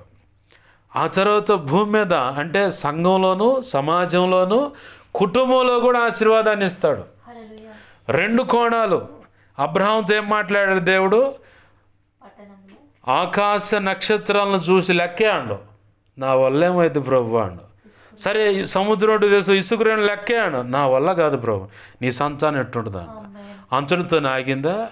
ఆయనకి ఇంకా మిగులు ఆశ కలిగి భక్తి సాధన చేస్తే హెబ్రీ పత్రిక సాక్ష్యం ఇస్తుంది, అబ్రహాము పునాదులు గల ఆ పట్టణము కొరకే వేచి చూసి భక్తి సాధన చేశాను అన్నాడు. పునాదులు గల పట్టణం అంటే నూతన యెరూషలేము పట్టణము. ప్రకటన గ్రంథంలో ఆ మాట ఉంది. ఆ మాటలో అక్కడ 3వ అధ్యాయంలో పెట్టుకుంటే ఆ మాట ఉంది. అక్కడ రాయబడిన మాట ఏంటంటే, నూతన యెరూషలేము పట్టణమును పెండ్లి కుమార్తె దిగొస్తుంది అని. అంటే వధువు ఎవరంటే భక్త సమాజం అంతటి చేత నిర్మించబడిన నూతన యెరూషలేము పట్టణం. ఆ పట్టణం అన్నమాట. అసలు అర్థం ఏంటంటే ఆ లేఖనానికి అనేక కోణాలు, అనేక అర్థాలు ఉన్నాయి. అనేక అర్థాల్లో అసలు సిసలైన అర్థం ఏంటంటే, పైన ఉన్న యెరూషలేము పట్టణంలో నువ్వు దీవించబడతావు. భూమి మీద ఉన్న పొలం అంటే సంఘం, నువ్వు ఉన్న ఇల్లు, నీ వ్యక్తిగత జీవితంలో ఉన్న హృదయము, నీ దేహంలో ఉన్న హృదయం ఒక పొలం, నీ జీవితం ఒక పొలం, మీ దాంపత్య జీవితం ఒక పొలం, బిడ్డలతో కలిగిన కుటుంబం ఒక పొలం. ఏంది, గృహం అనేది ఒక పొలం, నువ్వు ఉండే సమాజం అనేది ఒక పొలం, పట్టణం, రాష్ట్రం, దేశం. అలాగనే నీకు కలిగిన పంట పొలం కూడా ఒక పొలమే. ఇలా పొలాన్ని అంటే సేద్యము చేసే అవకాశం ఉంది పొలానికి. నీ హృదయంలో కూడా సేద్యము చేసి, యేసయ్య సేద్యం అంటే వ్యవసాయం చేసి, ఏమన్నా కలుపు మొక్కలున్నా, ఆ ఎండిపోయిన మొక్కలు ఉంటే కలుపు రెల్లుతారు కదా. వెళ్ళారు మీరు పనికి, పొలంలో మెట్ట పనికి పోతే మేము పోయానులేండి. మెట్ట పొలానికి ఏం చేస్తాడంటే రైతు మొదటిగా బొచ్చల సెట్టు కానీ నాగల సెట్ అని ఉంటుంది. బొచ్చలు అంటే అవి తిరుగుతూ ఉంటాయి ప్లేట్లు లాగా, దాన్ని బొచ్చల సెట్ అంటారు. ఇంకోటి నాగల సెట్ ఉంటుంది.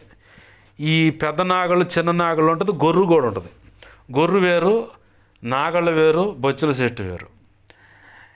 ఈ మెట్ట పొలాన్ని వ్యవసాయం చేసే రైతు ఏం చేస్తాడంటే పత్తి కానీ మిరప కానీ ఏదన్నా ఏం కానీ పొలాన్ని నాగళ్ళతో తిరగేస్తాడు. నాగలు వస్తూ ఉంటే ఇటు నుంచి లేపే ఆ మట్టి ఇటు తిరగబడుతూ ఉంటుంది, తిరగేస్తాడు కావాలని. వేసిన తర్వాత తొలకరి వర్షం పడిందాక దాన్ని జోలిపోడు. తొలకరి వర్షం పడంగానే అప్పుడు చిన్న గుర్రుతో మూలసాళ్ళు సాలిరవాలు అంటారు. ఇటు ఒక వరుస వేస్తారు, అడ్డం నిలువ వేస్తారు, దాన్ని సాలిరవారు అంటారు. ఆ తర్వాత మూలసాళ్ళు వేస్తాడు. అవన్నీ అయిపోయిన తర్వాత అప్పుడు కూలోళ్ళని పిలిపించి దాంట్లోకి దింపుతాడు. పెద్ద పెద్ద రాళ్ళు, సన్న రాళ్ళు, చిన్న రాళ్ళు, చేతికి అందే క్యాట్ బాల్లో పెట్టి లాగి వదిలే రాళ్ళు, అంత రాళ్ళు అయినా సరే చిన్న ఎండిపోయిన పుల్లలు మొత్తాన్ని ఏరుతాడు. ఏరి గుట్టలు పోసి ఆ తర్వాత బొచ్చలకి ఎత్తి పొలం పక్కన కాలువలో పోపిస్తారు. తర్వాత మళ్ళీ కొద్దిగా మళ్ళీ ఇంకొక వర్షం పడిందాక ఆగుచుడు, లేదా వర్షం పడటం లేట్ అయితే పొలం నిండా బిర్రుగు నీళ్లు పెడతారు. వదిలేసి చిన్న ఎద్దులకు ఉండే నాగళ్ళు ఉంటుంది, ఆ చిన్న నాగలతో దున్నుతారు. దాన్ని దున్ని అయిపోయిన తర్వాత మళ్ళీ కొద్దిగా ఆగి కొద్దిగా ఆరనిచ్చి గుంటకేస్తాడు. అంటే బ్లేడ్ లాగా ఉంటుంది, దాన్ని గుంటకే ఉంటుంది, గుంటకేస్తాడు. గుంటకేసిన తర్వాత ఇక మట్టి మొత్తం మెత్తగా అయిపోద్ది. ఎందుకు ఈ మాట చెబుతున్నానంటే మన హృదయంలో ఉన్న కటువు పోవటానికి దేవుడు వాడే సాధనాలు కూడా ఇలాగనే ఉంటాయి. ముందు రైతు నాగల చెట్టు అన్నట్టుగా ఇటు మట్టి ఇటు పడేలాగా బొచ్చల చెట్టు కూడా అట్నే అయింది. ఆ తర్వాత కొద్దిగా ఆగి మళ్ళీ నీళ్లు పడ్డ తర్వాత అంటే తొలకరి వర్షం అంటే పరిశుద్ధాత్మ వర్షం పడ్డ తర్వాత మెత్తగా పడిపోద్ది. మళ్ళీ సాలిరవాలు వేస్తారు అన్నమాట, మూలసాళ్ళు వేస్తారు, అప్పటికే మెత్తగా అయిపోద్ది. ఆ తర్వాత మళ్ళీ నీళ్లు కొంచెం పెట్టి మళ్ళీ చిన్న కోడిదోళ్ళు కట్టేసి వాటితో చిన్న గొర్రేసి తోల్చడం అనమాట. అప్పుడు ఇంకా సాళ్ళు పడుతుంది, సాళ్ళు వరుసగా కనపడుతుంది. దాంట్లో మళ్ళీ గుంటకేచ్చడు, గుంటకను కూడా మూలసాళ్ళు వేచ్చడు, మళ్ళీ అడ్డసాళ్ళు వేచ్చడు. అంటే ఏమైనా తేడాగుంటే రైతుకి అది పంట, ఆ పొలం ఎర్రరేగడి కావచ్చు, నల్లరేగడి కావచ్చు, మెత్తగా వచ్చింది. ఇప్పుడు విత్తనం వేస్తే ఏ కలుపు మొక్క ఉండదు, చక్కగా వేసిన గింజ వేసినట్టు పెరుగుద్ది, బయటకు వచ్చుద్ది అనుకున్నప్పుడు ఇక అప్పుడు రైతు అసలు వ్యవసాయం మొదలు పెడతారు. యేసయ్య కూడా మనకు తండ్రి అని దేవుడు యోహాను సువార్త 5వ అధ్యాయంలో ఏముంది, నా తండ్రి వ్యవసాయకుడు అని రాసి ఉంది. నేను ఉత్తమ ద్రాక్షవల్ని అన్నాడు. నా తండ్రి వ్యవసాయకుడు కాబట్టి అభ్యంతరమైన ప్రతి మొక్కను ఆయన కట్ చేస్తాడు. ఎదుగుదలకు అడ్డుమైనటువంటి మన జీవితాల్లో కూడా మన హృదయంలో కూడా ఏయని ఇట్లానే రాళ్ళు కానీ పుల్లలు కానీ ఆయన అడ్డుకుంటే కట్ చేస్తాడు. కొన్ని ఏరి పక్కనేపిస్తాడు, మంచాత తీపిస్తాడు. అవి కూడా అంటే దేవునికి నచ్చనటువంటి అవలక్షణం ఏదైనా ఉందంటే అది హృదయ కాఠిన్యాన్ని కలుగజేస్తుంది, దేవునికి నచ్చకుండా బ్రతికలు చేస్తుంది. దాన్ని మనమే పశ్చాత్తాపడి ఉపవాసం ఉండి పొరపాటుని క్షమించయ్యా, దీన్ని వదిలేస్తున్నానని చెప్పి వదిలేసేలాగా చేసి నీ హృదయాన్ని మెత్తగా మారుస్తాడు. అప్పుడు గింజ నాడుతాడు. వాక్యం అనే గింజ అప్పుడు పెడితే అప్పుడు ఫలిస్తుంది, అప్పుడు మొలకెత్తుతుంది. వాక్యం అనే గింజ మన హృదయంలో నాటుపడాలన్న, హృదయం అనేది ఒక పొలం, మన జీవితం అనేది ఒక పొలం, దాంపత్య జీవితం అనేది ఒక పొలం, బిడ్డలు కుటుంబం కలిగిన ఒక పొలం, ఇల్లు ఒక పొలం, అలాగే మనం ఉన్న సమాజం సంఘం ఒక పొలం, అలాగనే పట్టణం, రాష్ట్రం, దేశం మనకిచ్చిన వ్యవసాయ సంబంధించిన పొలం కూడా పొలమే. అది పొలమే, కానీ దేవుడు ఆశీర్వదించకపోతే పొలం ఏమైనా దిగుబడి వస్తుందా? అలాగనే మన రెక్కల కష్టార్జితం కూడా ఒక పొలమే. ఇట్లా ఏ కోణంలో చూసుకున్నా కానీ ప్రభు అంటున్నాడు, ఈరోజు మనతో పట్టణంలో దీవించబడతావు, పొలంలో కూడా దీవించబడతావు. అయితే ఇక్కడ ఇంకొక కండిషన్ ఏంటంటే ప్రారంభ వచనాలను గమనిస్తే ఆయన మాటలు చొప్పున అదే ఉందో చూడండి. అక్కడ క్షమించండి, ద్వితీయోపదేశకాండం 28వ అధ్యాయం. నా మాటలు ముగిస్తాను. నీవు మొదటి వచనం, నీ దేవుడైన యెహోవా మాట శ్రద్ధగా విని నేను నీకు ఆజ్ఞాపించుచున్న ఆయన ఆజ్ఞలన్నిటిని అనుసరించి నడుచు కొనిన ఎడల నీ దేవుడైన యెహోవా భూమి మీద ఉన్న సమస్త జనముల కంటే నిన్ను హెచ్చించును. నీవు నీ దేవుడని యెహోవా మాట వినిన ఎడల ఈ దీవెనలన్నీ నీ మీదకి వచ్చి నీకు ప్రాప్తించును. అంటే నువ్వు అనుభవిస్తావు. ఆమేన్, హల్లెలూయా. ప్రభు అంటున్న మాట ఇక్కడ ఆజ్ఞలో అన్నాడు. యెహోషువతో కూడా, యెహోషువ 1వ అధ్యాయము 5వ వచనం కాను చూస్తే, నేను నీకు ఇచ్చే ధర్మశాస్త్రాన్ని జాగ్రత్తగా చదువు, ధ్యానించు, కుడికి కానీ ఎడమకు కానీ కదిలిపోమాక ఇదే మార్గంలో నడువు అన్నాడు. కీర్తనకారుడు 1వ అధ్యాయంలో ఏం చెప్పాడు? అక్కడ కూడా అదే మాట చెప్పాడు. ధర్మశాస్త్రాన్ని దివారాత్రులు ధ్యానించువాడు, దాని ప్రకారం బ్రతికినవాడు ఆకు వాడక నీరు కట్టి నీరు ఎక్కడైతే ఉంటుందో అక్కడ తన ఏరు బాధపడుతుంది. ఇక ఎప్పుడు నిత్యం పచ్చగా ఉంటుంది అన్నమాట. ఇదే మాట మళ్ళీ అదే మాట ఇర్మియా గ్రంథంలో కనపడుతుంది, యెహోషువ గ్రంథంలో యెహెజ్కేలు గ్రంథంలో కూడా 2 చోట్ల కూడా కనపడుతుంది. దేవుని మాట విని అడుగులు వేసిన వాడు పచ్చని ఒలీవ మొక్క. ఎందుకు ఈ మాట అంటున్నానంటే, ప్రభు ఇచ్చిన మాట అక్కడ ఉంది. పచ్చని మొక్క వలె ఉంటాడు అతను అని చెప్పి, ఎప్పటికప్పుడు దిగుబడి ఇచ్చేటువంటి ఫలములు ఇచ్చేటువంటి మొక్కగా ఉంటాడు అతను అని ఉంది అక్కడ. ఇర్మియా గ్రంథంలో యెహెజ్కేలు గ్రంథంలో అట్టుకుంటుంది ఆ మాట. అయితే ఈ మాట గురించి పచ్చని ఒలీవ మొక్క అనే మాట కాడ నేను 128వ కీర్తనలో దేవుడు ఈ సంవత్సరం వాగ్దానాలు ఇచ్చిన వాటిలో పరిచర్యకి యెషయా 62వ అధ్యాయం 3వ వచనం పరిచర్యకి ఇచ్చాడు. యోహాను సువార్త 5వ అధ్యాయం 35వ వచనం మొదటి భాగం, అతడు మండుచు ప్రకాశించుచున్న దీపమై ఉండెను అన్నది నేను ప్రతి సంవత్సరం 3 సంవత్సరాల నుంచి, ఇది 4వ సంవత్సరం, దేవుడు నిర్ణయించిన జీవిత భాగస్వామిని మా ఇద్దరి విషయంలో తీయటం అలవాటు చేశాడు దేవుడు. దాని ప్రకారం యోహాను సువార్త 5వ అధ్యాయం 35వ వచనం మొదటి భాగంలో, అతడు మండుచు ప్రకాశించున్న దీపమై ఉండెను. తర్వాత చరణాన్ని కూడా పాట చూస్తే అక్కడ దేవుడు మాకు నిర్ణయించిన, అంటే సంస్కరణ పరిచర్య కాబట్టి దానికి నిర్ణయించిన పని, దానికి తగ్గట్టు ఆడ మాటలు పొందుపరిచి ఆడ రాయించాడు. తర్వాత వ్యక్తిగతంగా నా విషయాన్ని అడిగేసరికి అక్కడ 23వ కీర్తన మొదటి వచనం, యెహోవా నా కాపరి అని చెప్పాను, లేమి కలుగుదని చెప్పాను, ఆ మాట ఇచ్చాడు. ఇక కుటుంబానికి వచ్చేసరికి 128వ కీర్తనలో జీవిత భాగస్వామి గురించి కూడా అక్కడ వ్యక్తిగతంగా అడిగిన దాంట్లో, నీ భార్య ఫలించుడు ద్రాక్షవల్లి అని. ఈ మాట నన్ను చాన్నాళ్ళ నుంచి వెంటాడేది. ఓ రోజు ఆల్నైట్కి పోయా, నీ భార్య ఫలించుడు ద్రాక్షవల్లి, నీ పిల్లలు నీ భోజనం చుట్టూ, నీ భోజన బల్ల చుట్టూ ఉంటారు, నీ పిల్లలు ఒలీవ మొక్కల వలె ఉంటారని చెప్పని ఆ మాట రాస్తున్నది ఆన్లైన్లో. ఒకరోజు చిలకలూరిపేటలోనే ఆన్లైన్లో ఒకరోజు ఒక్కటే వాగ్దానం ఉంది. అక్కడ ఉన్న అన్నయ్య శామ్యుల్ అన్న, తమ్ముడు తీసుకుంటాను, వద్దన్నా అన్న. మనసులో అనుకున్నా, ప్రభువా ఇది ఖచ్చితంగా నేనే తీసుకోండి నీ చిత్తం అయితే.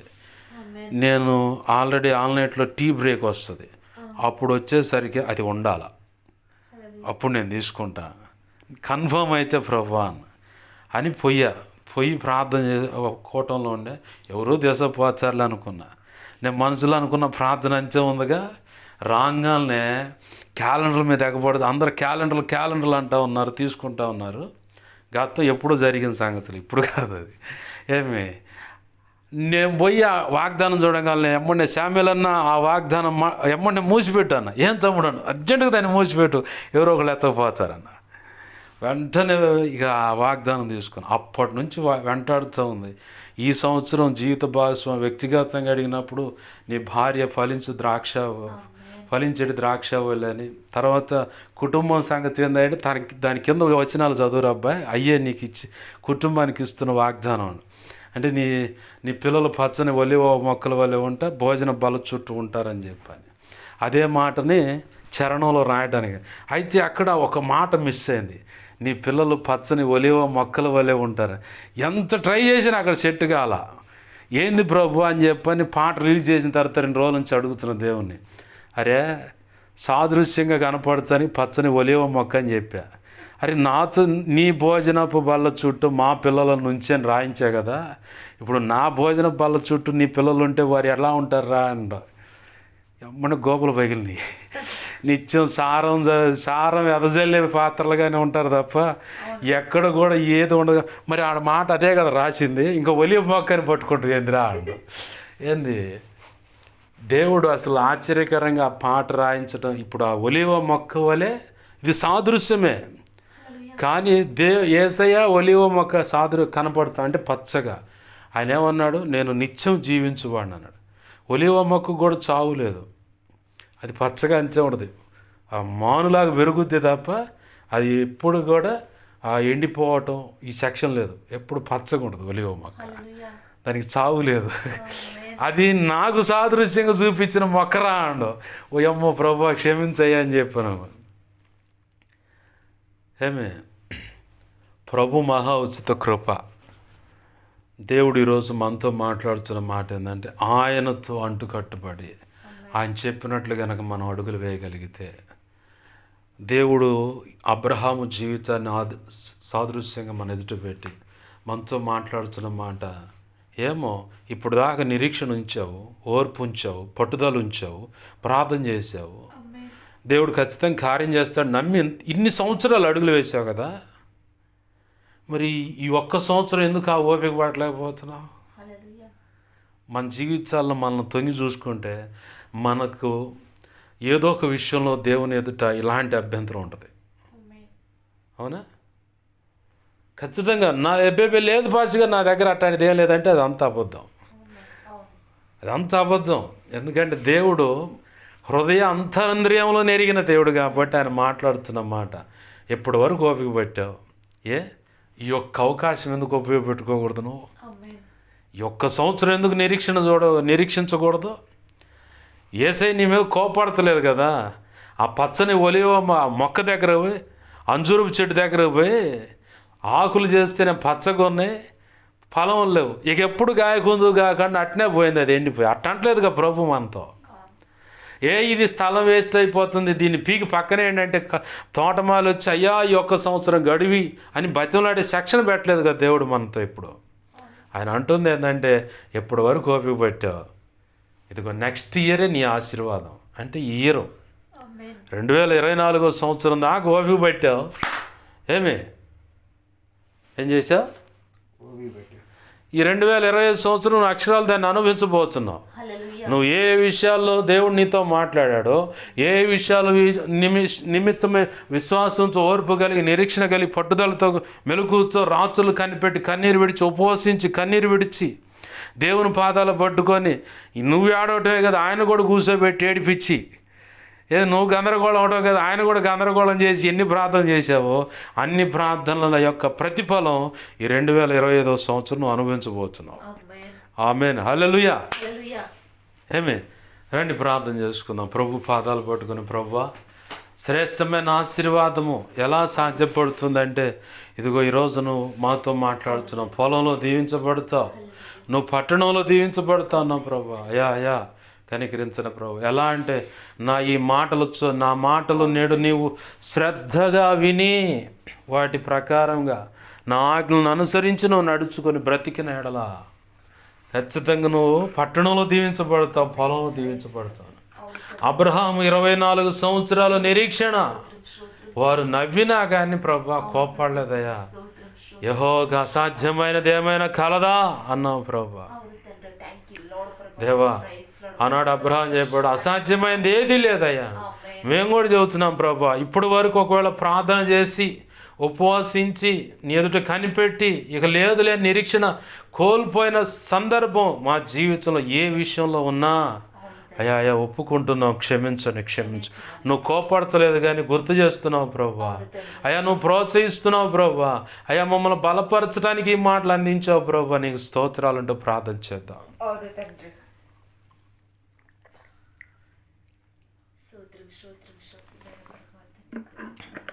ప్రేమగల మా తండ్రి, నీ మాటలు విని ఎంతమంది నీ బిడ్డలు దేవా నీ బిడ్డలు ఎంతమంది దేవా నీ పాదాలు పట్టుకున్నారు. అయా కనికరించండి ప్రభా. ఇన్ని సంవత్సరాలు నిరీక్షించి ఇన్ని సంవత్సరాలు దేవా నిలకడగా ఉండి ఇదిగో ఈ చివరి అవకాశం అపవాది ఇచ్చినటువంటి ఆలోచన పట్టు అయా ఇదిగో ఇంకా ఓర్పు పట్టలేక నిరీక్షణ ఉంచలేక తొందరపాటి ఆలోచనలో ప్రభు ఏమైనా పొరపాట్లుంటే క్షమించండి అయ్యా. ఇదిగో మీరు సెలవిస్తున్నారు 24 సంవత్సరాల వారు నిరీక్షణ ఉంచిన తర్వాత 25వ సంవత్సరంలో ఇదిగో ఇస్సాక్ అనేటువంటి నవ్వు అనే ఆశీర్వాదం శారమ్మ కౌగిట్లో ఉంది ప్రభువా. అలాగనే ఈ 2024 సంవత్సరంలో వరకు ప్రభు మేము ఒకవేళ నిరీక్షించి ప్రార్థన చేసిన సందర్భాలు ఉన్నాయేమో. అలాగనే ఇదిగో ప్రభు దేవా మాకు ఇచ్చిన మాట చొప్పున ఇదిగో తండ్రి ఇన్ని సంవత్సరాలని అయ్యా మేము నిరీక్షణ ఉంచి కనిపెట్టి ప్రార్థన చేస్తున్నాం. ఇంకా మాకు ఎప్పుడయ్యా మాకు సమాధానం ఎప్పుడు, సంతోషం ఎప్పుడు, మా కుటుంబాలు కట్టబడేది ఎప్పుడు, మా బ్రతుకులు తేజరిలేదు ఎప్పుడు, మా బ్రతుకులు ఆశీర్వాదకరంగా మారేది ఎప్పుడు, అయ్యో మా దాంపత్య జీవితం ఫలించేది ఎప్పుడు, ఈ సమస్య నుంచి ఒడ్డున పడేది ఎప్పుడు, ఈ అప్పు తీరేది ఎప్పుడు, ఈ రోగం ఎప్పుడు నయమవుతుంది, ఈ కోర్టు సమస్య ఎప్పుడు తీరిపోతుంది, ఈ పోలీస్ స్టేషన్ సమస్య ఎప్పుడు తీరిపోతుంది, ఆస్తుల గొడవలు ఎప్పుడు తీరుతాయి, రియల్ ఎస్టేట్ వ్యాపారంలో వర్ధలత ఎప్పుడు, సమస్య ఎప్పుడు తొలగిపోతుంది, చిల్లర వ్యాపారం కానీ పెద్ద వ్యాపారాలు కానీ కూరగాయల వ్యాపారం ఇంకే వ్యాపారంలోనైనా అయ్యా ఈ సమస్య ఎప్పుడు తొలగిపోతుంది, అయ్యా రెక్కల కష్టార్జితం వర్ధలత ఎప్పుడు వస్తుంది, ఎక్కడ పని చేస్తున్నక్కడ ఇలాంటి నిందలు అవమానాలు ఇంకెన్నాళ్ళు మాకు అని చెప్పని ఒకవేళ దేవా ఒకవేళ ఇలాగ నువ్వు దేవుని ఎదుట నువ్వు మొరపెడుతున్నావేమో, ఇదిగో ఇదే శుభవార్త దేవుడు చెప్తున్నమాట.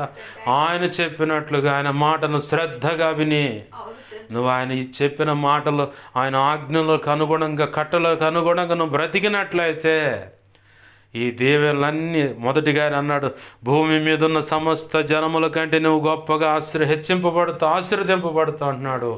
ఈ దీవెనలన్నీ నీ మీదకి వచ్చి నీకు ప్రాప్తిస్తాయి అంటున్నాడు. ద్వితీయోపదేశకాండ 28వ అధ్యాయం 1 నుంచి 14 వచనాల వరకు శ్రేష్టమైన ఆశీర్వాదాలు ఉన్నాయి. ఆయన మాటకు లోబడి బ్రతికితే ఈ ఆశీర్వాదాల పరంపర అక్షరాలు నువ్వు అనుభవిస్తావు. నీ జీవిత భాగస్వామి అనుభవిస్తుంది. నీ జీవిత భాగస్వామి నీ భర్త అనుభవిస్తాడు, నీ బిడ్డలు అనుభవిస్తారు, నీ కుటుంబం అనుభవిస్తుంది, నీ సంఘం అనుభవిస్తుంది, సంఘ బిడ్డలు అనుభవిస్తారు.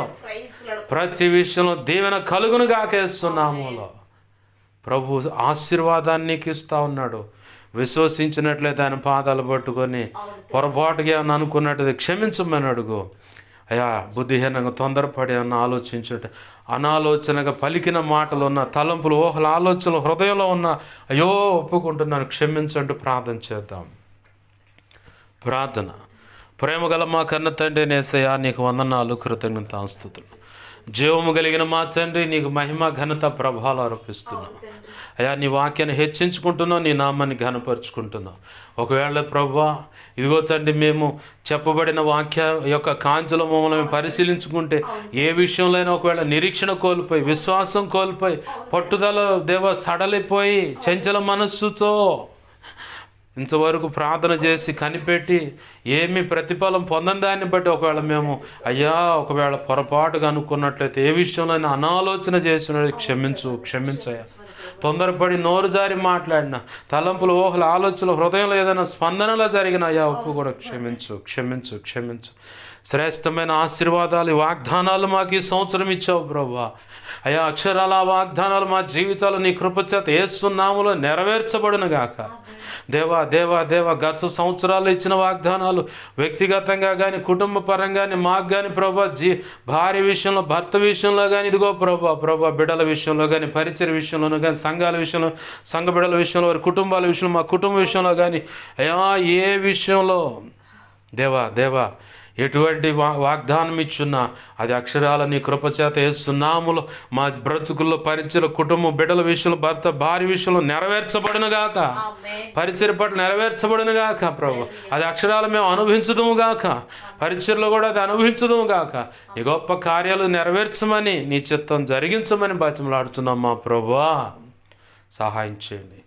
కలలో నిద్రలో దర్శన స్వప్నాలు చూపించబడ్డ సమస్త చేయుషోనుడి ప్రభా నీ మహాపునరుద్ధాన శక్తి ద్వారా అయ్యా మాకు మా మీద ఇంకెవరికైనా కలలో నిద్రలో దర్శన స్వప్నాలు చూపించబడ్డ సమస్త చేయుషోనుడి ప్రభా నీ మహాపునరుద్ధాన శక్తి ద్వారా బంధిస్తున్నావు, లయపరుస్తున్నావు. బంధించి లయపరిచిన నీ కృతజ్ఞతాస్తుతులు మా తండ్రి.